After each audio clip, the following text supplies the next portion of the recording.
नमस्कार मेरे प्यारे बच्चों, आप लोग कैसे हो। उम्मीद है कि आप सभी शानदार ज़बरदस्त जिंदाबाद होंगे और जहाँ कहीं पर भी होंगे स्वस्थ मस्त और ज़बरदस्त होंगे। आपकी पढ़ाई बेहतर तरीके से चल रहा होगा, किसी भी समस्याओं का सामना नहीं करना पड़ रहा होगा और आप अपने लक्ष्य की ओर निरंतर दौड़ लगा रहे होंगे। प्यारे बच्चों, जैसे हमने आपसे वादा किया था कि मैं आपका साथ छोड़ूंगा नहीं, आपके साथ हमेशा बना रहूंगा और हम आपको चीज़ों को बेहतर कंटेंट के साथ आप तक पहुंचाने का प्रयास करूंगा।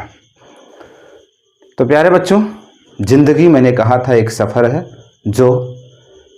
जिसकी शुरुआत शून्य से होती है और उस शिखर तक चलती है। उसी तरीके से मैं जो बायोलॉजी के सेगमेंट हैं वो आपको शून्य से शिखर तक पहुंचाने के लिए ही आया हूं, अर्थात बेसिक से लेकर के एडवांस बायोलॉजी हम आपको बताने वाले हैं। बीच बीच में हम आपको प्रैक्टिकली के माध्यम से चीज़ों को दिखाता रहूँगा और आपको सिखाता रहूँगा। प्यारे बच्चों, वक्त है, हालात भी है और समय भी है, तीनों एक ही के नाम है। तीनों को आपको नहीं बदलना है, केवल एक को बदलो। या तो वक्त को बदल दो, या तो हालात को बदल दो, या तो समय को बदल दो। दुनिया खूबसूरत और आप खूबसूरत खुद ब खुद हो जाएंगे। आप जानते हैं कि हीरे को जितना तराशा जाता है हीरा उतना ही चमकता है। तो ये शरीर है, इस शरीर को आखिर बचा के किस दिन के लिए रखे हुए हैं? क्या है इसका उपयोग जीवन में? आप इसी किस लिए इतने ऐशो आराम की ज़िंदगी दे रहे हैं?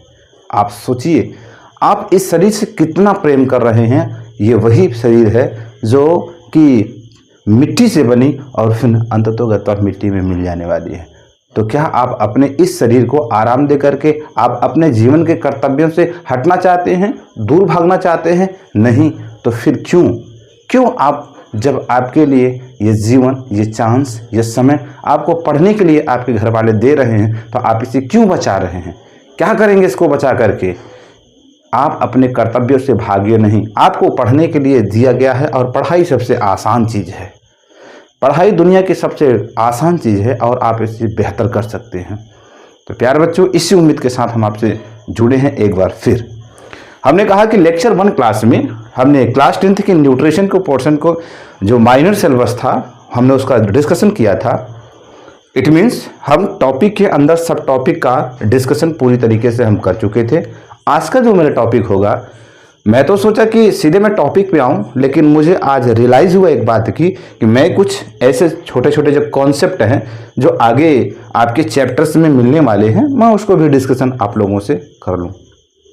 तो उसी लिए मैंने आपसे आज का जो मैं टॉपिक सेशन रखा हूँ वो खास डिस्कशन है। हालांकि वो आपके न्यूट्रिशन से ही कोरिलेट करेगा और हम सीधे इन्हीं टॉपिक के बाद आपके न्यूट्रिशन के जो मेन स्ट्रीम है, जो मेन टॉपिक है, हम उस पर डिस्कशन करने के लिए जुड़ेंगे। आपका न्यूट्रिशन टॉपिक है, तो न्यूट्रिशन टॉपिक पे तो हम नहीं जाएंगे, लेकिन फिलहाल हमने कहा कि ये न्यूट्रिशन के अंदर ही कंक्लूड है और आपको कहा है वो सीबीएसई बोर्ड हो, यूपी बोर्ड हो, आईसीएसई बोर्ड हो, सारे सिलेबस वही हैं प्यारे बच्चों। लेकिन आपको केवल बोर्ड के नाम पर गुमराह किया जा रहा है। सिलेबस सारे एक ही है। अगर आपको न्यूट्रिशन पढ़ना है तो न्यूट्रिशन आपको आईसीएसई बोर्ड में भी पढ़ना है, न्यूट्रिशन आपको सीबीएसई बोर्ड में भी पढ़ना है। सभी बोर्डों में न्यूट्रिशन ही पढ़ने हैं और न्यूट्रिशन के सब टॉपिक का ही स्टडी करना है, लेकिन आपको बोर्ड के नाम पर गुमराह किया जाता है। तो ध्यान रखेंगे, जितना ये टॉपिक्स 9, 10th, 11th, 12th के लिए ज़रूरी है, उतना अदर कंपटीशन देने वाले बच्चों के लिए भी ज़रूरी है। और साथ ही साथ वो बच्चे जो नीट की तैयारियां कर रहे हैं या सीयूईटी की तैयारियां कर रहे हैं, और या वो बच्चे जो एमएससी और बीएससी ग्रेजुएशन और पीजी की परीक्षाओं की तैयारियां दे रहे हैं, उनके लिए भी उतना ज़रूरी है। क्योंकि हम बीएससी और एमएससी करके चीज़ों को आ तो जाते हैं, लेकिन हमें बेसिक चीज़ें नहीं पता रहती हैं, जो कहीं ना कहीं हमारे समझ में, जो हमारे अंडरस्टैंडिंग में क्या होती है, बाधा का काम करता है, माइंडिंग का काम करता है। तो प्यारे बच्चों, हम पूरा एक एक टॉपिक को समझेंगे। तो आज का जो मेरा टॉपिक होगा, मैं टॉपिक डिस्कशन करने से पहले मैं टॉपिक को यहाँ पे लिख दे रहा हूँ। आप टॉपिक को इस तरीके से इसे देखेंगे और इस तरीके से इसे पढ़ने का प्रयास करेंगे। तो टॉपिक होगा आपका, जो टॉपिक आज स्टडी करना है वो हम स्टडी करेंगे माइक्रो ऑर्गेनिज्म के बारे में। माइक्रो ऑर्गेनिज्म के बारे में हम आज का टॉपिक जो स्टडी करेंगे, इसे कहते हैं सूक्ष्म जीव, हिंदी और इंग्लिश दोनों हम बाइलिंगुअल रहेंगे। जहां आपको चीज़ें समझ में नहीं आएंगे आप हमें कमेंट करके पूछ लेंगे, हम आपको बता देंगे। बाकी हमने कहा कि मैं बाइलिंगुअल रहूँगा और फॉर्मल चार्ट के द्वारा हम आपको या फ्लो चार्ट के द्वारा हम उसे क्या करेंगे, स्टडी करेंगे। तो अगला मेरा जो टॉपिक होगा आज का वो होगा माइक्रो ऑर्गेनिज्म, और इसी से लगा हुआ मेरा जो दूसरा टॉपिक होगा वो होगा माइक्रो ऑर्गेनिज्म। क्योंकि अगर ये सब चीज़ें आपको नहीं पता रहेगा तो आपके लिए थोड़ा से बाधक बन सकते हैं। और जो तीसरा टॉपिक होगा वो सेल के बारे में होगा और सेल के टाइप्स के बारे में होगा। क्योंकि अगर आप बायोलॉजी पढ़ रहे हैं तो अगर आप सेल के बारे में स्टडी नहीं करेंगे, अगर आप सेल के बारे में स्टडी नहीं करेंगे तो बायोलॉजी पढ़ने का कोई मतलब नहीं होता। हालांकि सेल का मैं डिटेल स्टडी नहीं करूंगा, अल्ट्रा स्ट्रक्चर स्टडी हम अगले किसी सेशन में जब मैं क्लास रखूंगा तो मैं उसमें स्टडी करूंगा। और ख़ास करके ये 9th और 11th का सिलेबस है तो मैं 9th और 11th के सिलेबस में हम इसे कवर करेंगे। मेरा मतलब है कि मैं आपको किसी भी टॉपिक को एक बार पढ़ा दूँ, आपको दोबारा किसी भी क्लास में पढ़ने की ज़रूरत ना पड़े। अगर वो टॉपिक क्लास किसी अगले क्लास में है भी तो आप पहले से यहाँ पर प्रिपेयर होकर के तैयार रहेंगे। तो ये टॉपिक है सेल और सेल के प्रकार, ये हमें पढ़ना है। और सेल के प्रकार में दो प्रकार हैं, एक है प्रोकैरियोटिक सेल, एक है आपका ये है आपका प्रोकैरियोटिक सेल जो कि आपको पढ़ना है। इसे हिंदी में भी कहते हैं प्रोकैरियोटिक सेल या कोशिका। तो मैं इसे भी स्टडी अभी करूंगा, 1 बाय 1 सारा स्टडी करूंगा। और दूसरा जो है आपका यूकैरियोटिक है, इसे कहते हैं यूकैरियोटिक सेल। इसे भी हम अभी आपसे स्टडी करेंगे और आपको बताऊंगा कि कौन होते हैं प्रोकैरियोटिक सेल और कौन होते हैं यूकैरियोटिक सेल। और आप किस श्रेणी में हैं हम ये भी आपसे डिस्कस करेंगे, आप यूकैरियोटिक में हैं और प्रोकैरियोटिक में। मैंने कहा कि हम यहाँ पर डिटेल स्टडी नहीं करेंगे क्योंकि ये आपके क्लास 10 तक का सिलेबस का स्टार्टिंग पॉइंट है, तो इसलिए यहाँ पर डिटेल स्टडी करने का मतलब अगर हम सेल का केवल कंटिन्यू स्टडी करेंगे और डेली 2 से 2.5 घंटे 3 घंटे स्टडी करूंगा तो पूरा सेल पढ़ाने में कम से कम मुझे 1 महीने का समय लगेगा। यहाँ हम शॉर्ट में चीज़ों को कंपाइल करते हुए आगे निकलने की कोशिश करेंगे। जैसे कि अगर ये सब टॉपिक्स अगर आपके किसी सिलेबस में क्लास 10 तक के जो सिलेबस चल रहे हैं अगर उसमें कहीं आ रहा है तो वहां आपको बेहतर तरीके से समझ में आए।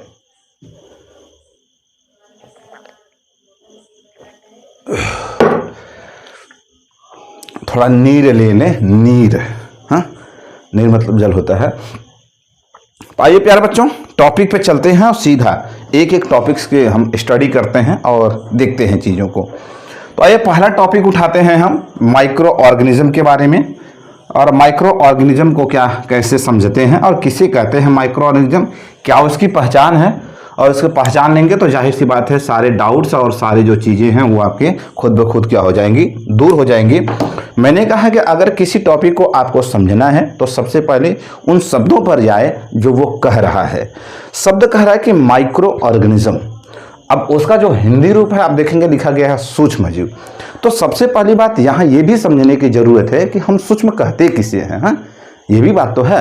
देखिए मैंने कहा कि चीज़ों को रटने से ज़्यादा है चीज़ों को अपने माइंड जो अपने जो आपका दिमाग है, जो आपका ब्रेन है, जो प्रभु ने दे रखा है, इतना बढ़िया जो स्ट्रक्चर भगवान ने बनाया है, आप उसका प्रयोग करके इसे समझें। अगर एक बार शायद समझ जाएंगे तो शायद इसे बेहतर तरीके से आप समझ जाएंगे और लिख भी लेंगे।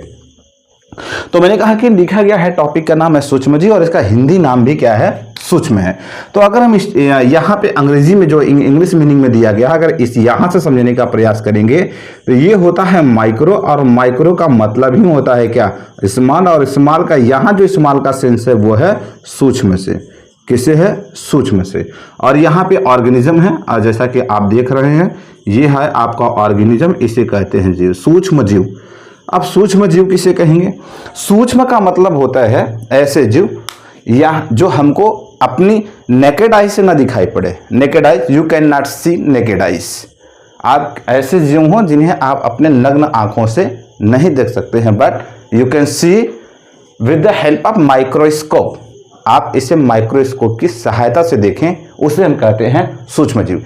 इसी माइक्रो ऑर्गेनिज्म से आप इस माइक्रो ऑर्गेनिज्म को देखने की जब जरूरत पड़ी तो वैज्ञानिकों का एक पक्ष ने एक ऐसे संयंत्र का खोज किया। हमने इसके पहले वाले वीडियोस में आपसे बात किया हो कि सूक्ष्मदर्शी या की खोज किसने किया, तो आप जरूर पिछले वीडियोस में जाकर के आप देख लेंगे, वहाँ होगा इंस्ट्रूमेंट एंड डिस्कवरर के नाम से होगा, वहाँ पड़ा हुआ है वीडियो हमारे चैनल पर।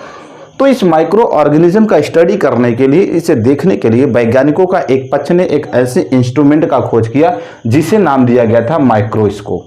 क्या नाम दिया गया था? माइक्रोस्कोप।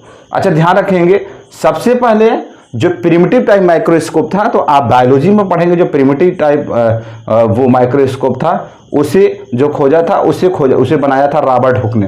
रॉबर्ट हुक ने अपने ही द्वारा क्या किया था, एक माइक्रोस्कोप का बनाया था। ये सेल का टॉपिक है, मैं इसे डिस्कस करूंगा।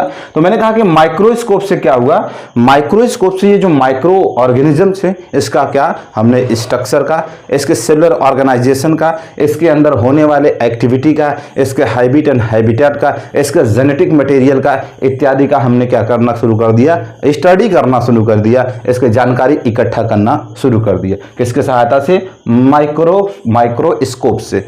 तो अगर आपसे कोई पूछे कि बताइए माइक्रो ऑर्गेनिज्म क्या है, तो आप क्या कहेंगे कि ऐसे जीव जिन्हें हम अपनी नग्न आंखों से न देख करके उसे देखने के लिए हम सूक्ष्मदर्शी का प्रयोग करते हैं, उसे हम क्या कहते हैं? सूक्ष्म जीव कहते हैं। उसे क्या कहते हैं? माइक्रो ऑर्गेनिज्म कहते हैं। इसी को अंग्रेजी में आप कन्वर्ट कर सकते हैं, those type of organism in which you cannot see our naked eyes but you can see with the help of microscope known as microorganism। अब माइक्रो ऑर्गेनिज्म का मतलब तो समझ गए, आपके सूक्ष्म जीव होता है, मतलब आप नग्न आंखों से नहीं देख सकते। अगर मैं हाल फिलहाल में अभी माइक्रो ऑर्गेनिज्म का एक एग्जांपल लगे, आप देखेंगे दुनिया में एक ऐसा तबाही भी देखने के लिए मंजर पड़ा है जहां न जाने लाखों लाखों की संख्या में एक दिन मरना शुरू कर दिए थे। किसी एक कंट्री में नहीं, बल्कि दुनिया के सभी लगभग सभी जितने डेवलप्ड कंट्री थे सारे में। वो क्या था? कोरोना। क्या था? कोरोना एक महामारी था और इसे कहा गया था वायरस। कौन सा वायरस है? कोरोना वायरस कहा गया। इसे क्यों कहा गया? अब ये वायरस है और ये कौन सा वायरस है? कोरोना वायरस है। ये कहा क्यों गया, इस पर तो हम बाद में डिस्कशन करेंगे, क्योंकि हमको इसके लिए जाना पड़ेगा कुछ पोर्शन जेनेटिक्स का, हेरिडिटी का पोर्शन, आनुवांशिकता के पोर्शन पर हमें जाना पड़ेगा, जो कि अभी हमने कुछ बताया ना हो। लेकिन हम इतना जरूर करूंगा कि कोरोना वायरस जो था वो किस नेचर का था? वो था माइक्रो ऑर्गेनिज्म टाइप का। कैसा था? माइक्रो ऑर्गेनिज्म का जैसा था, मतलब ये भी कैसा था? सूक्ष्म जीव था। अब कोरोना वायरस का जब जेनेटिक मटेरियल का जांच किया गया, और जेनेटिक मटेरियल का स्टडी किससे किया जाएगा? हमने कहा माइक्रोस्कोप से किया जाएगा। किसके कहा जाएगा? माइक्रोस्कोप से। इसीलिए इसे क्या कहा गया कि कोरोना वायरस एक माइक्रोस्कोपिक जीव है, जो कि क्या होता है, हमें नेकेड आई से दिखाई नहीं पड़ता। तो ध्यान रखेंगे, ये आपके लिए जीता जागता उदाहरण कोरोना वायरस है, जो कि कैसा है? Micro organism. और भी जीव हैं, बैक्टीरिया कुछ ऐसे बैक्टीरियाज हैं, और बैक्टीरिया को जाहिर सी बात हम अपनी नग्न आंखों से नेकेड आई से नहीं देख सकते, और ऐसे वायरस। तो बैक्टीरिया वायरस इसका बेस्ट एग्जांपल होगा माइक्रो ऑर्गेनिज्म का। तो आई होप कि ये चीजें आपको समझ में आई होंगी। अगले टॉपिक पर हम चलते हैं। तो मैंने इसको डिफाइन भी कर दिया और चीज़ों को बता दिया। अगर इसके बावजूद भी अगर आपको कोई डाउट्स होगा, मैंने कहा कि ये मैं अल्ट्रा स्ट्रक्चर के बिहाफ पर आपसे स्टडी नहीं कर रहा हूँ, मैं एक सिंपल आपको चीज़ों को बताना चाहता हूँ।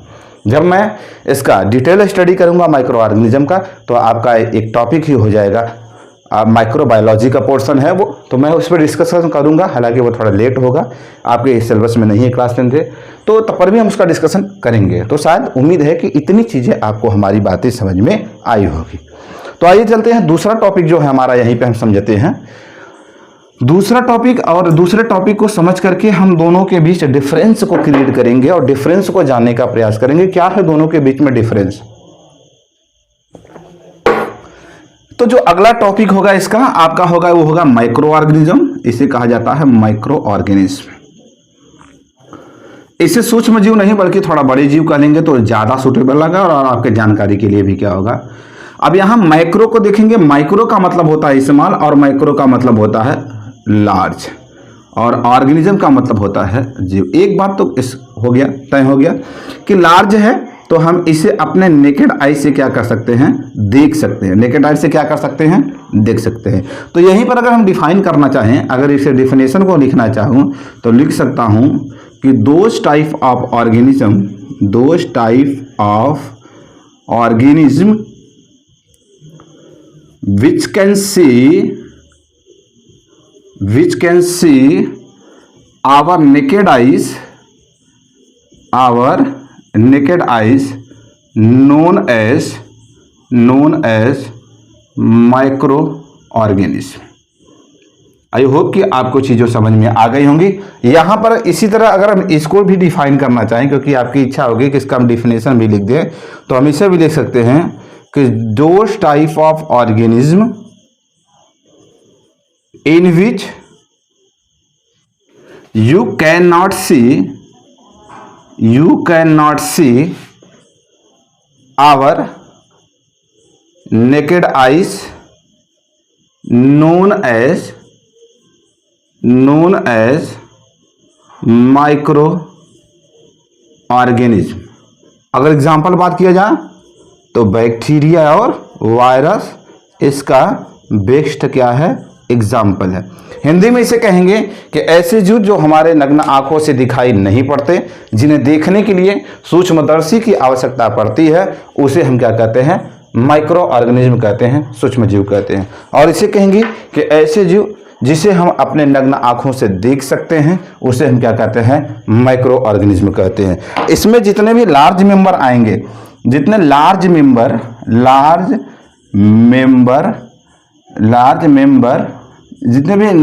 मेंबर प्लांट और एनिमल आएंगे, वो सभी क्या होंगे, आपके माइक्रो ऑर्गेनिज्म होंगे। और उसी प्लांट और एनिमल के कैटेगरी में हम भी आते हैं, मानव आता है। प्लांट्स वो प्लांट्स जो मतलब सभी प्लांट कह सकते हो कि जो हम नेकेड आई से देख सकते हैं, वो सभी कैसे होते हैं, मैक्रो टाइप के होते हैं। तो मानव भी क्या है, मैक्रो टाइप है। मानव कैसा है, मैक्रो टाइप से ही ऑर्गेनिज्म है। तो आई होप कि ये चीज़ें आपको क्या होंगी, बेहतर तरीके से समझ में आई होंगी। अगर समझ में आई हो चीज़ों, तो आप ज़रूर हमें क्या करेंगे, हमें कमेंट के माध्यम से चीज़ों को बताना चाहेंगे। और प्यारे बच्चों, अगर चीज़ें आपको समझ में आती हों तो आप चैनल को सब्सक्राइब, लाइक, शेयर और कमेंट ज़रूर करेंगे। और उन तक आप इसे शेयर करेंगे जो किसी कारणवश बायोलॉजी को बहुत हार्ड या डिफिकल्ट समझते हैं। मैं बायोलॉजी को इस तरीके से आपके दिमाग में डाल दूंगा कि आप क्या हो जाएंगे, कभी उसे भूल नहीं पाएंगे। तो प्यारे बच्चे, आइए दूसरे टॉपिक पर चलते हैं, जो एक छोटा सा टॉपिक है और वो भी बड़ा इंटरेस्टिंग टॉपिक है। और क्योंकि उसको भी समझने में लोग गलतियां कर देते हैं और सही डिफिनेशन और सही जो उसका आइडेंटिफिकेशन होता है उसे नहीं कर पाते हैं। तो हम चलते हैं उसी टॉपिक पर। तो अब प्यारे बच्चों, जो आपका टॉपिक होगा वो होगा प्रोकैरियोटिक सेल। थोड़ा सेल के बारे में स्टडी कर लेंगे, देन आफ्टर उसके टाइप्स पे आएंगे। पहले हम सेल के बारे में स्टडी करते हैं, जिसे कहा जाता है हिंदी में कोशिका। क्या होता है सेल, और क्या सेल ही बायोलॉजी का पहला वो पड़ाव है जो आपको और हमें, आपको समझना और मुझे समझाना होता है। ठीक है, तो जानेंगे, थोड़ा सा ओवरकम से लेंगे इसका कि इसका स्टडी कैसे हुआ और इसका स्टडी किया तो कौन किया और सबसे पहले इसे खोजा कौन। मैं पूरा इस सेल का स्टडी तो नहीं कर पाऊंगा क्योंकि ये क्लास 10th का चल रहा है, लेक्चर नंबर 2 है। मैं थोड़ा सा जरूर यहाँ आपको हिंट दूंगा। देखिए, सेल जो है, पहले हम थोड़ा से इसके डिस्कवरी पे जाएंगे कि इसका डिस्कवरी कैसे हुआ और कौन वो साइंटिस्ट थे जिन्होंने इसे डिस्कवरी किया। देखिए, एक साइंटिस्ट है रॉबर्ट हुक, याद कर लेंगे, इनका नाम है रॉबर्ट हुक। रॉबर्ट हुक एक साइंटिस्ट थे, तब साइंटिस्ट नहीं थे जब इन्होंने खोजा था। तब वो एक सामान्य चाइल्ड थे, बच्चे थे जो कि पढ़ाई कर रहे थे। हमारे यहाँ भी देखिए 2 चीज़ें होती हैं, हम या तो अज्ञानी हैं या तो ज्ञान है उसका प्रसार नहीं हो पा रहा है। इसको कैसे हम प्रूफ करेंगे। ये जो रॉबर्ट हुक है, रॉबर्ट हुक कोई साइंटिस्ट नहीं थे, वो भी सामान्य तौर पर पढ़ने वाले ही बच्चे थे। तो आज हमारे घरों में क्या होता है कि जैसे अगर एक बच्चा, और ये सबसे बड़ा प्रभाव बच्चे के मानसिक डेवलपमेंट पे डालता है, मानसिक विकास पर डालता है। क्योंकि जिस घर में माँ बाप शिक्षित नहीं होते हैं और जिस घर के माँ बाप इनलिटरेट होते हैं, वहाँ समस्याएं जटिल हो जाती हैं। एक छोटा सा बच्चा जब अपने घर के अपने माता जी से, हालांकि माँ ही क्या होती है, किसी बच्चे की जो होती है प्राइमरी टीचर होती हैं, लेकिन अगर माँ ही इलिटरेट होगी तो समस्याएं होंगी। आज जो मॉडर्नाइजेशन का दौर चल रहा है और जो साइंस और टेक का समय चल रहा है, इस समय घर में सभी गार्जियन का पढ़ना ज़रूरी होगा, क्योंकि एक बच्चा जो अभी जन्म लिया है और होश ही संभाला है, वो इस बाहरी आडंबर को, ये पूरी दुनिया को देख रहा है और यहाँ बड़े बड़े मशीनों को देख रहा है और बड़े बड़े, क्योंकि उसके लिए मशीनें और उसके लिए गाड़ी मोटर पहले प्रथम दृष्टया क्या है, एक आविष्कार ही टाइप है। लेकिन अगर वो बच्चा सपोज मान लीजिए अपनी माँ से पूछ ही ली कि माता जी ये बताओ कि ये गाड़ी आई कैसे और बनी कैसे। अब माँ इलिटरेट है, अशिक्षित है, तो अब सोचिए वो माँ किस तरीके से उस बच्चे को बताएंगे। तो माँ उसे डांटेंगे कि ये गाड़ी कोई नई नहीं है, तो बहुत पहले से चली आ रही थी, जब हम जन्म नहीं लिए थे तब से गाड़ी है। लेकिन आप अगर वहीं पे कोई लिटरेट होता तो वो उसे बताता कि ये चीज़ें ऐसे ऐसे बनी है, इसमें ये डाला जाता है तो इसे यांत्रिक ऊर्जा रहता है, इसे विद्युत ऊर्जा में बदलता है, तो ये क्या होता है, चलता है। नहीं, इस तरीके से क्या होता, हम चीज़ों को बताते। तो अब बच्चा क्या करेगा, वहाँ अपने आप को क्या करेगा, थोड़ा सा नर्वस महसूस करेगा और दोबारा कुछ पूछने का प्रयास नहीं करेगा। लेकिन रॉबर्ट हुक जो साहब थे, रॉबर्ट हुक भी पढ़ने वाले थे, तो उन्होंने क्या किया कि जब वो स्टडी कर रहे थे, ध्यान से गौर से सुनेंगे कि इस स्टडी की क्या हिस्ट्री है और क्या कहानियाँ हैं। मैंने कहा कि जब रॉबर्ट हुक साहब ने स्टडी कर रहे थे, तो स्टडी करते करते उन्होंने क्या किया, एक कार का टुकड़ा देखा। क्या देखा, कार का cork, a piece of cork, a piece of cork, a piece of cork, एक लकड़ी का टुकड़ा, एक गुटका था, उन्होंने रॉबर्ट हुक ने उसे देखा। और रॉबर्ट हुक ने क्या किया, उस पीस ऑफ कार को क्या कर लिया, ब्लेड की सहायता से क्या कर दिया, वो ब्लेड की सहायता से इसे पतले पतले पतले पतले पतले पतले भागों में क्या कर दिया, डिस्ट्रीब्यूट कर दिया, काट दिया। और जब उन्होंने इस लकड़ी के टुकड़े को एक स्लाइड पर रखा और स्लाइड पर रख करके स्लाइड कवर लगाया, तो स्लाइड कवर लगा करके इन्होंने क्या किया, इसका क्या किया, माइक्रोस्कोपिक स्टडी किया। कैसा, इन्होंने क्या किया, माइक्रोस्कोपिक स्टडी किया। मतलब ये हो गया आपका स्लाइड कुछ ऐसे ही, और यहाँ पे ये लगा हुआ है और ये है इनका माइक्रो। अच्छा, खास बात ये भी थी कि जो माइक्रोस्कोप था वो रॉबर्ट हुक ने ही बनाया था। जब उन्होंने माइक्रोस्कोप से इसका स्टडी किया तो पाया कि ये जो पीस ऑफ कार्क था, इसमें अनेक हाइव लाइव स्ट्रक्चर दिखाए, हनी कम्ब लाइक कर सकते हो, हनी कम्ब लाइक, मधुमक्खी के छत्ता, क्या कहते हैं, मधुमक्खी का छत्ते जैसे, जैसे मधुमक्खी के छत्ते होती हैं उसे कहा जाता है हनी कम्ब लाइक या हाइव कहा जाता है। वैसे उन्हें संरचना दिखाई पड़ा, जिसे ग्रीक वर्ड में क्या कहा जाता था, सेलुला कहा जाता था। और इसी सेलुला के आधार पर जो रॉबर्ट हुक ने क्या नाम रखा, सेल नाम रखा, और सेल को डिफाइन किया। और किस तरीके से उन्होंने डिफाइन किया, क्योंकि इन्होंने देखा कि जो पीस ऑफ कार्क है इसी के द्वारा बना हुआ है, और एक पीस ऑफ कार्क का अपना एक स्ट्रक्चर है, एक बनावट है, और इसका एक फंक्शन होता है। तो इसी के बिहार पर उन्होंने सेल को डिफाइन किया। और सेल को डिफाइन करके क्या उन्होंने डेफिनेशन दिया, कहा कि a cell cell is a, उन्होंने कहा कि cell is a structural and functional unit of life, या लिविंग ऑर्गेनिज्म, लाइफ लिख सकते हो, या इसे कह सकते हो लिविंग ऑर्गेनिज्म। क्या कह सकते हो, लिविंग ऑर्गेनिज्म। मतलब कि कोशिका सजीवों के संरचनात्मक और क्रियात्मक इकाई होती है। इसका मतलब यह है कि सजीवों के शरीर का निर्माण कोशिका से होती है, अर्थात जो संरचना है और जो फंक्शन है वो किससे होती है, सेल से होती है। इसका मतलब जो हमारे हाथ हैं, जो हमारा ब्रेन है, हमारे पूरे बॉडी के जितने भी पार्ट्स हैं वो सभी किससे बने हैं, सेल से बने। मैं बोल रहा हूँ तो कौन बोल रहा है, सेल बोल रहा है। क्यों, क्योंकि ये फंक्शनल भी है, क्रियात्मक भी है, और स्ट्रक्चरल है, संरचनात्मक भी है। तो ध्यान रखेंगे, इस तरीके से सेल का डिस्कवरी किसने किया, रॉबर्ट हुक ने किया।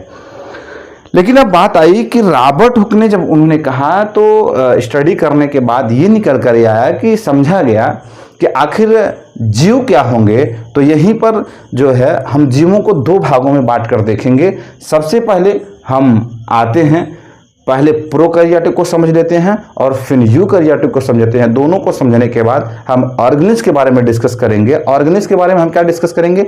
ऑर्गेनिज के बारे में हम ऑर्गेनिज के टाइप को डिस्कशन करेंगे। और ऑर्गेनिज के सामान्यतः दो तरीके के होते हैं। एक होता है यूनिसेलुलर ऑर्गेनिज्म जिसे कहा जाता है एक कोश के जीव, और दूसरा होता है मल्टीसेलुलर ऑर्गेनिज्म जिसे कहा जाता है बहुकोश के जीव। प्यारे बच्चों, मैं फिर से कर रहा हूँ, हम किसी भी ऑफलाइन क्लासेस में नहीं हूँ। मैं कहीं ऑफलाइन आपको मिलेंगे ही नहीं। हम जब भी मिलेंगे आपसे ऑनलाइन ही मिलेंगे। तो ऑनलाइन जितनी भी डिस्कशन करनी है आप हमसे कर सकते हैं, चीज़ों को पूछ सकते हैं।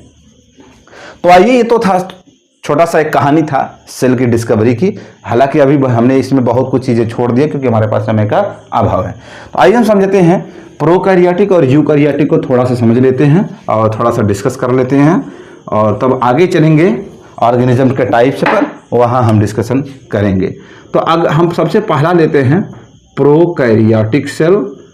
हम सबसे पहला लेते हैं प्रोकैरियोटिक सेल, इसे कहते हैं प्रोकैरियोटिक कोशिका। हिंदी मीडियम इंग्लिश मीडियम दोनों राइटिंग हो सकता है कि थोड़ा पुअर हो, अगर अच्छा हो तो आप लोग कमेंट करके बताएंगे। हमने कहा कि सेल के अंदर सेल ऑर्गेन्स होते हैं। जैसे हमारा बॉडी है, तो हमारा बॉडी एक स्ट्रक्चर है और बॉडी के अंदर क्या है? बॉडी के ऑर्गन्स है। वैसे सेल अपना एक स्ट्रक्चर है और सेल के अंदर आपके सेल ऑर्गेनल्स है, जिसमें mitochondria, Golgi body, ribosome, lysosome, और आपका न्यूक्लियस, न्यूक्लियोप्लाज्म, क्रोमोसोम्स, वैक्यूल्स, ये सारे क्या हैं? आपके सेल ऑर्गेनल्स है, जैसे हमारे बॉडी में ऑर्गन्स हैं। तो मैंने कहा कि यहाँ पर जो प्रोकैरियोटिक और यूकैरियोटिक है, दोनों टर्म्स है, जो प्रिमिटिव प्रो और जो यू, ये जो कैरियोटिक टर्म्स है, ये दोनों टर्म्स आप नोट भी कर लेंगे। ये जो दोनों टर्म्स है प्रोकैरियोटिक और यूकैरियोटिक, इसको किसने दिया था? Given by terms, given by इसे कहा जाता है बच्चों सट्टन। आप पढ़ सकते हैं चट्टन, हैं?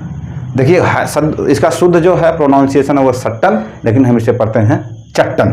ठीक है, तो prokaryotic and eukaryotic term given by सट्टन। आइए समझते हैं प्रोकैरियोटिक और यूकैरियोटिक का टॉपिक है प्रोकैरियोटिक। आप भी इसी तरह फ्लो चार्ट से स्टडी करेंगे, फ्लो चार्ट से स्टडी करेंगे तो ज़्यादा बेहतर होगा। देखिए, ये जो प्रोकैरियोटिक है, दरअसल यह एक ग्रीक वर्ड से लिया गया है। किससे? ग्रीक वर्ड से। ग्रीक एक देश का नाम है, वहाँ की एक अपनी वर्ड्स है, एक शब्द है जिसका जिस जो है इसे कहते हैं प्रोकैरियन। इसे कहते हैं ग्रीक वर्ड में इसे कहा जाता है प्रोकैरियन। प्रो अगर इसे हम डिवाइड करेंगे तो इसके दो भाग हैं, एक है प्रो और दूसरा है कैरियन। दूसरा क्या है? कैरियन है। और प्रो का मतलब होता है प्रिमिटिव। क्या होता है? प्रिमिटिव। और कैरियन का मतलब होता है न्यूक्लियस। और प्रिमिटिव का मतलब होता है पुराना केंद्र। और यहाँ पुराना का सेंस क्या है? पुराने के सेंस, यहाँ सेंस है अविकसित। क्या है सेंस? है अविकसित।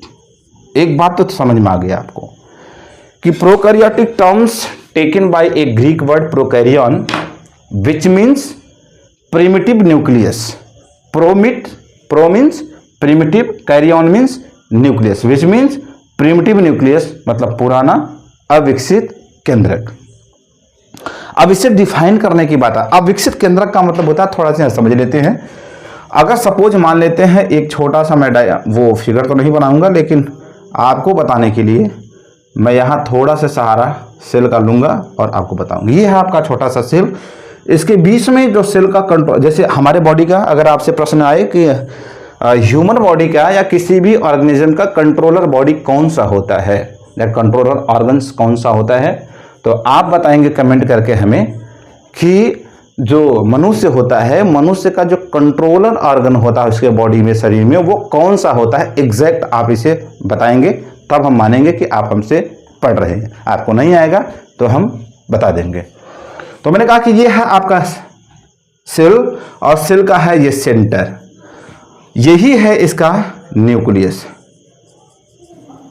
अब अविकसित मतलब का मतलब होता है, अविकसित का क्यों कहा गया? क्योंकि इसका जो न्यूक्लियर मेम्ब्रेन होता है, ध्यान से पढ़ेंगे, इसका जो न्यूक्लियर मेम्ब्रेन होता है, ये न्यूक्लियर मेम्ब्रेन क्या होता है?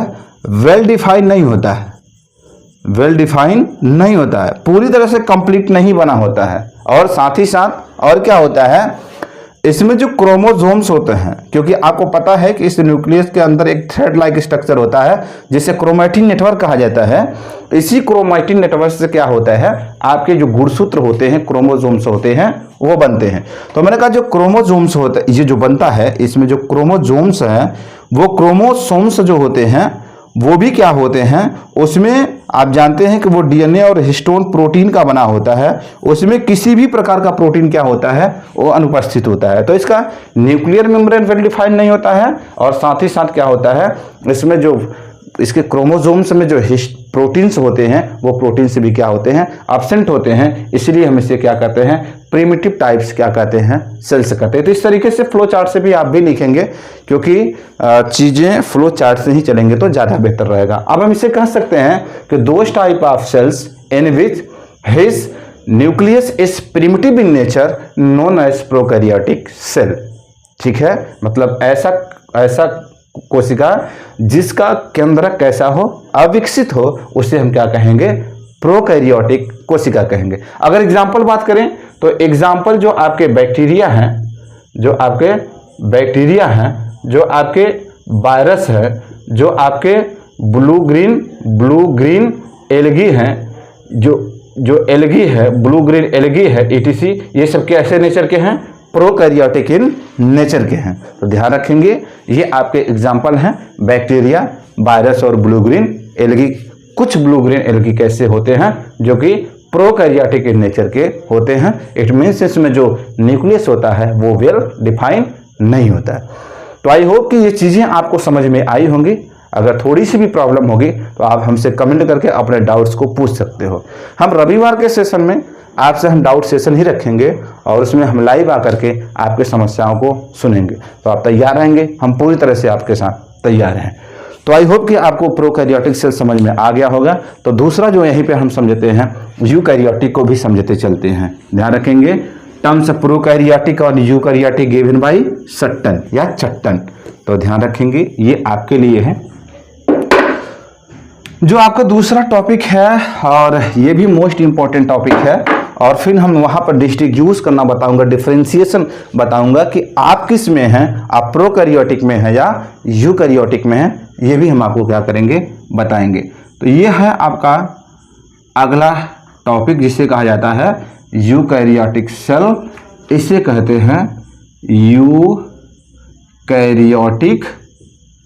कोशिका। तो ध्यान से सुनेंगे, फ्लो चार्ट से ही बताएंगे। अब सुनिएगा, ये जो यूकैरियोटिक है, ये भी एक ग्रीक वर्ड से लिया गया है। किससे लिया गया है? एक ग्रीक वर्ड है, और वो ग्रीक वर्ड है क्या? यूकैरियन। क्या है?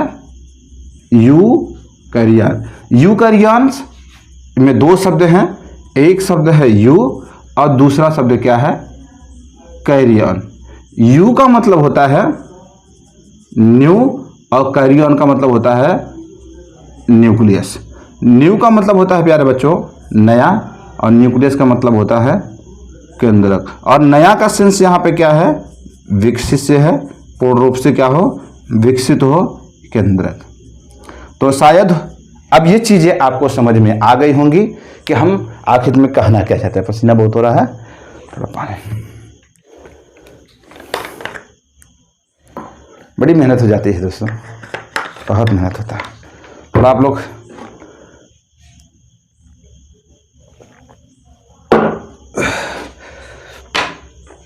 तो शायद मुझे अब समझ में आ गया कि आप इसे डिफाइन भी कर लेंगे और इसे समझ भी गए होंगे, और आप यहाँ पर डिफरेंस कर पाए होंगे कि आप किस नेचर में हैं। आप प्रोकैरियोटिक नेचर में हैं या आप यूकैरियोटिक नेचर में हैं।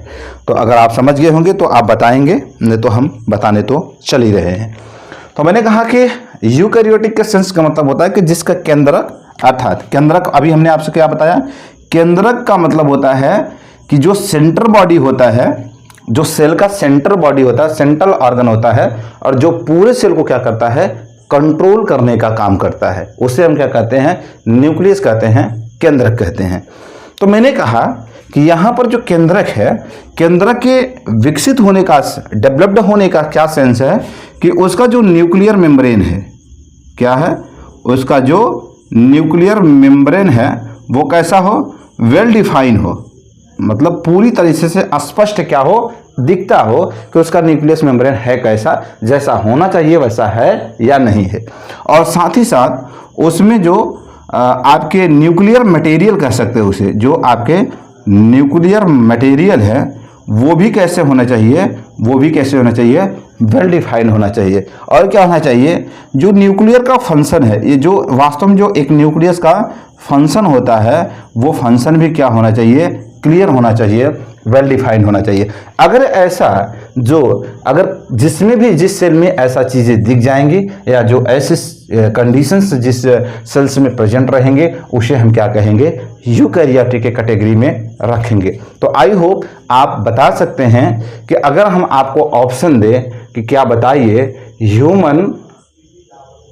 ह्यूमन किस कैटेगरी में है, ह्यूमन प्रोकैरियोट में है या यूकैरियोट में है, तो प्यारे बच्चों बताओ कमेंट करके बताएं आप पाएंगे कि ह्यूमन किस में है, यूकैरियोटिक में है। और हमने प्रोकैरियोटिक में बता रखा है कौन कौन सा है, बैक्टीरिया है, वायरस है और ब्लू ग्रीन एल्गी है, जिसमें साइनोबैक्टीरिया इत्यादि इत्यादि क्या होते हैं, आते हैं। अगर मैं आपसे बात करूं कैट किस में है, बिल्ली, तो आप पाएंगे यूकैरियोट में है। अगर मैं पाऊंगी डॉग किस में है, तो यूकैरियोट में। अगर हम प्लांट की बात करें तो यूकैरियोट में है। आई होप कि आपको चीज़ें समझ में आई होगी।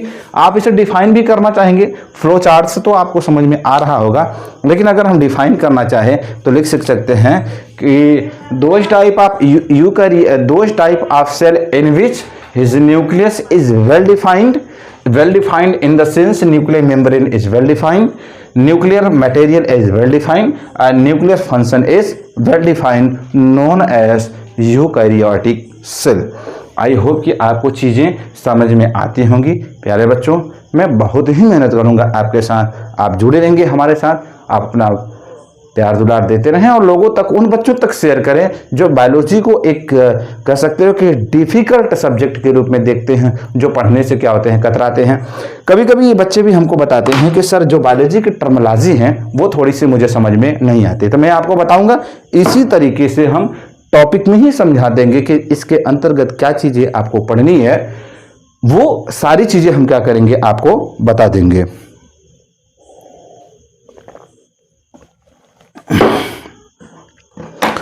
तो शायद अब समझ में आ गया होगा आपको। देखिए, ह्यूमन जो होता है, थोड़ी सी कुछ और बातें कर लेते हैं इसके बारे में, तो आपको चीजें समझ में आ जाएंगी।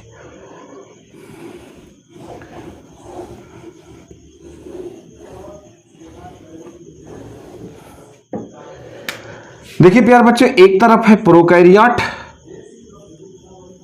एक है आपका प्रोकैरियोट और दूसरा है यूकैरियोटिक सेल। इन दोनों के बीच में एक तरीके का और ऐसे एक और भी ऑर्गेनिज्म है जिसे कहा जाता है मीजोकैरियोटिक। क्या कहा जाता है, इसे ध्यान से सुनेंगे, अभी मैं अंतर बताऊंगा। इसे कहा जाता है मीजोकैरियोटिक। ये कहीं आपको बताया नहीं जाएगा, ये मैं आपको बता रहा हूं। इसे कहा जाता है मीजोकैरियोटिक। क्यों बता रहा हूं, आप जानते रहेंगे, क्योंकि ये चीज़ें आपके लिए जानना जरूरी है। याद रखेंगे, मैं नीट लेवल की चीज़ों को भी आपको बता रहा हूँ, आप प्रेम से और अच्छे तरीके से समझने का प्रयास करेंगे। मैंने कहा कि प्रोकैरियोटिक और यूकैरियोटिक के बीच का एक भाग है, कह सकते हैं connecting link between prokaryotic and eukaryotic organism या न्यूक्लियस के बीच का एक भाग है जो प्रोकैरियोटिक और यूकैरियोटिक को क्या कर रहा है, एक दूसरे से जोड़ रहा है। इसका मतलब ये है कि अगर एक दूसरे को कोई जोड़ रहा है तो उसके बीच में कोई ना कोई संबंध तो जरूर होगा। मतलब यह है कि अब एक बात तो क्लियर है कि जो मीजोकैरियोटिक है वो कुछ प्रोकैरियोटिक के भी कैरेक्टर को रखता है अपने पास, और कुछ यूकैरियोटिक के भी कैरेक्टर को अपने पास क्या करता है, रखता है। और दरअसल हम वही जानना चाहते हैं कि ऐसी क्या कंडीशंस हैं जो कि हमें मीजोकैरियोटिक एक नए तरीके के ऑर्गेनिज्म को पढ़ना पड़ रहा है। और मीजो का मतलब होता है, अगर यहाँ पर हम बताने चाहें तो मीजो एक टर्म्स है जिसका मतलब होता है मिडल। और मिडल कैरियाटिक मतलब मिड का न्यूक्लियस होना चाहिए। मिड के न्यूक्लियस से क्या मतलब है इसे समझाते हैं। इसमें देखिए कि प्यारे बच्चों, जो मीजो में होता है, जो मीजो का न्यूक्लियस होता है और न्यूक्लियस का जो न्यूक्लियर मेम्ब्रेन होता है, ध्यान से सुनेंगे, न्यूक्लियर मेम्ब्रेन तो वेल डिफाइंड है। कैसा है? वेल डिफाइंड है, स्पष्ट है। उसके सारी एक्टिविटीज, उसके सारे क्राइटेरिया जो एक न्यूक्लियस का होना चाहिए वो फिल है। लेकिन एक क्राइटेरिया ऐसा है जिसे हमने कहा न्यूक्लियर मटेरियल की बात हमने कहा था, हमने उसमें बताया था, एक आपको बताया था न्यूक्लियर मटेरियल की बात बताया। और न्यूक्लियर मटेरियल के अंदर हमने बताया था, एक था कौन सा कंडीशन था? क्रोमोसोम का कंडीशन था, गुणसूत्र का कंडीशन था। कैसा था? गुणसूत्र। और न्यूक्लियर मटेरियल क्या होता है? मतलब न्यूक्लियस के अंदर, ये है आपका न्यूक्लियस, और न्यूक्लियस के अंदर क्या होता है? इस तरीके से न्यूक्लियोप्लाज्म होता है, क्रोमैटिक नेटवर्क होता है, इसी से क्या होता है? क्रोमोसोम बनता है। तो ये जो मीजोकैरियोटिक का न्यूक्लियस है, मीजोकैरियोटिक के न्यूक्लियस में जो गुणसूत्र है, जो क्रोमोसोम्स होते हैं, उसमें जो प्रोटीन होते हैं, जो प्रोटीन होते हैं, इसे हम कहते हैं हिस्टोन प्रोटीन। क्या होते हैं? हिस्टोन प्रोटीन होते हैं। वो प्रोटीन और हिस्टोन प्रोटीन क्या होते हैं? एब्सेंट होते हैं। क्या होते हैं? एब्सेंट। इसका मतलब एक ऐसा कैरेक्टर्स है, एक ऐसी क्राइटेरिया है जो न्यूक्लियस के क्राइटेरिया, वेल डेवलप्ड न्यूक्लियस के क्राइटेरिया को फुलफिल नहीं कर रहा है। इसका मतलब ये हुआ कि यहाँ पे तो वेल डिफाइंड है, लेकिन इसका जो न्यूक्लियर मटेरियल वाला पोर्शन क्या है? वेल डिफाइंड नहीं है, जो कि होना चाहिए था। प्रोटीन या हिस्टोन प्रोटीन क्या होना चाहिए? उसके क्रोमोसोम में होना चाहिए। तो हम उसे क्या कहते हैं? अगर यही फुलफिल करता तो हम उसे क्या कहते हैं? यूकैरियोटिक कहते हैं। लेकिन यही टर्म्स और कंडीशन क्या होता है? मीजोकैरियोटिक वाला नहीं पूरा करता है, ये इसीलिए हम इसे क्या कहते हैं? मीजोकैरियोटिक सेल कहते हैं। क्या कहते हैं? मीजोकैरियोटिक सेल कहते हैं। याद रखेंगे, जो मीजोकैरियोटिक सेल होते हैं वो होता है एक जो एल्गी का एक क्लास है, एल्गी का एक क्लास है जिसे कहा जाता है डायनोफाइसी। क्या कहा जाता है? डायनोफाइसी। इसे कहा जाता है डायनोफाइसी। क्या कहा जाता है प्यारे बच्चों? इसे कहा जाता है डायनोफाइसी। डायनोफाइसी के अंतर्गत जितने भी एल्गी आते हैं, वो एल्गी चाहे आपके डेमोकाप्सा हो, चाहे डेमोमैटिक्स हो, डेमोकैप्सा हो, या इसे एक और इसके जो भाग है वो है डेमोमैटिक्स। ये जो आपके जो एल्गी के प्रजाति है, ये जो क्लासेस हैं, इसमें जो भी न्यूक्लियस पाया जाता है वो इस क्राइटेरिया को फिल नहीं करता। मतलब इसका न्यूक्लियर मेम्ब्रेन तो वेल डिफाइंड है, लेकिन न्यूक्लियर मटेरियल का जहां है वो वेल डिफाइंड नहीं होता है। तो इसे हम क्या कहते हैं? मीजोकैरियोटिक कहते हैं। तो प्यारे बच्चों, आई होप कि आपकी चीज़ें समझ में आ रही होंगी, बेहतर तरीके से समझ में आ रही होंगी। और कहीं भी आपको अगर किसी भी प्रकार की डाउट्स हो, दिक्कत हो, तो आपको हमें ज़रूर कमेंट करके बताएंगे। हम चीज़ों को बहुत ही क्लियर कट में लेकर चलना चाहते हैं।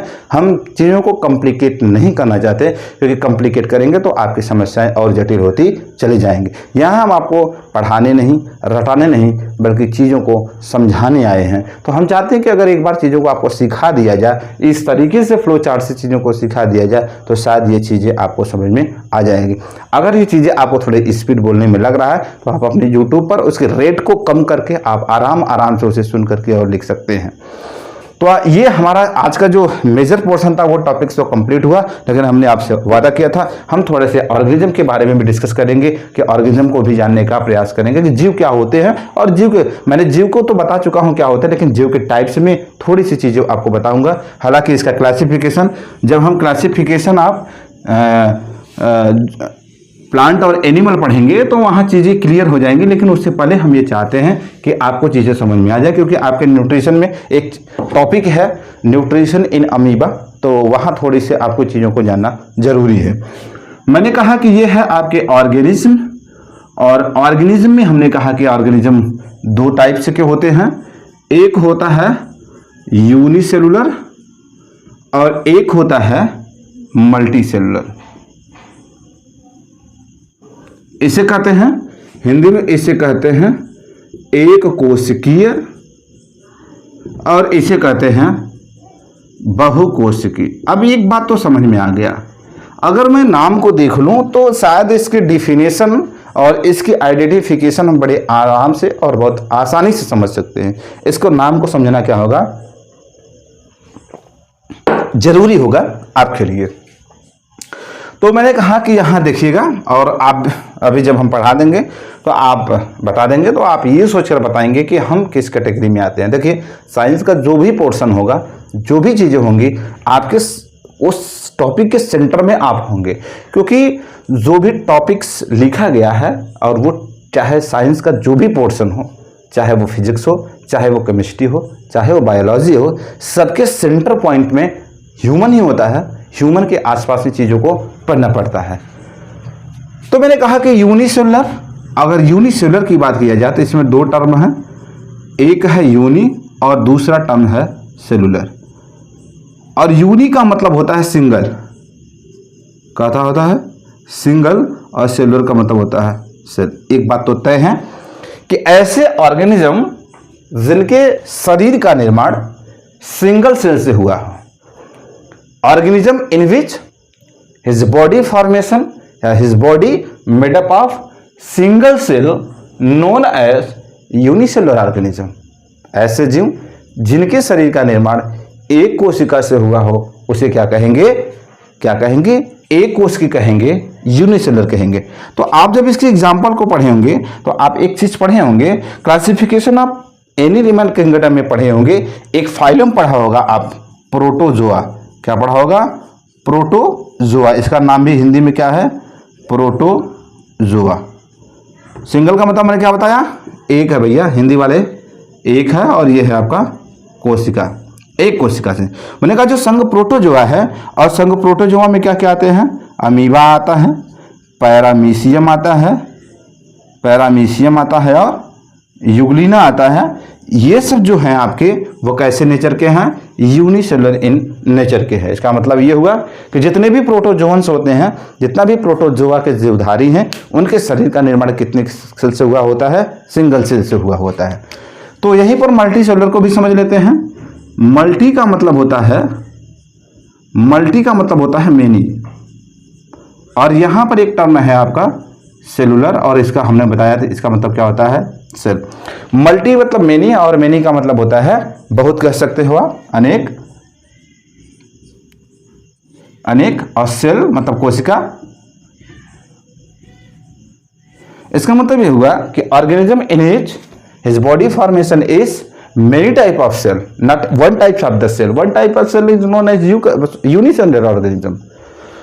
Organism in which his body formation is many types of cell, not one types of the cell. क्योंकि अगर मैं बताऊंगा क्यों मैं यहाँ टाइप शब्द जोड़ रहा हूँ, इसलिए जोड़ रहा हूँ क्योंकि अभी मैं क्लियर कर दूंगा क्यों। आप अभी तक यहाँ जानेंगे कि many types of the cell known as multicellular organism। इसका मतलब ये है कि ऐसे जीवधारी जिनके शरीर का निर्माण एक से अधिक प्रकार के कोशिकाओं के मिलने से होता है, उसे हम क्या कहते हैं, मल्टी सेलुलर ऑर्गेनिज्म या बहुकोशिकीय जीव कहते हैं। हमने कहा अब अगर ये दोनों चीजें आपको समझ में आ गई होंगी तो आप बताएंगे, मैंने कहा कि किसी भी साइंस के बीच में कौन होता है, सेंट्रल पॉइंट में कौन होता है, ह्यूमन होता है, मानव होता है। आप हमें बताएंगे कि मानव किस तरीके का ऑर्गेनिज्म है, वो मल्टी सेलुलर ऑर्गेनिज्म है या यूनिसेलुलर ऑर्गेनिज्म है। अगर मल्टी सेलुलर ऑर्गेनिज्म है तो कैसे, और यूनिसेलुलर ऑर्गेनिज्म है तो कैसे, दोनों आर्गुमेंट के साथ बताएंगे, ऐसा नहीं कि तुक्का मार के बताएंगे।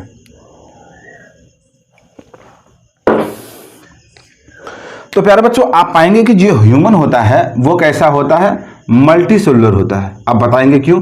और हमने मल्टी सेलुलर में क्या बताया कि मल्टी का मतलब होता है many types of cell, many types of cell. हमारे बॉडी के जितने भी ऑर्गन्स हैं, ध्यान रखेंगे, चाहे वो हेड रीजन हो, चाहे वो नेक रीजन हो, चाहे वो आपका एब्डोमिनल रीजन हो, चाहे वो आपका फुट रीजन हो, हैंड रीजन हो, जो भी रीजन आपके बॉडी के हैं या जो भी पार्ट्स हैं आपके बॉडी के, उनमें जो सेल्स हैं वो special types of the cell हैं। जैसे ब्रेन की बात किया जाए तो ब्रेन में कैसे सेल्स हैं, आपके नर्वस टिश्यू हैं, नर्वस सेल हैं, जो कि थिंकिंग कैपेसिटी या जो फंक्शनिंग ऑफ थिंकिंग का काम करते हैं, control of the total body करते हैं। बॉडी के अंदर जितने भी एक्टिविटी होती हैं, जैसे अगर हमको कोई हाथ उठाया मारने के लिए तो ब्रेन तुरंत हाइपोथैलेमस जो होता है बड़ा एक्टिव होता है।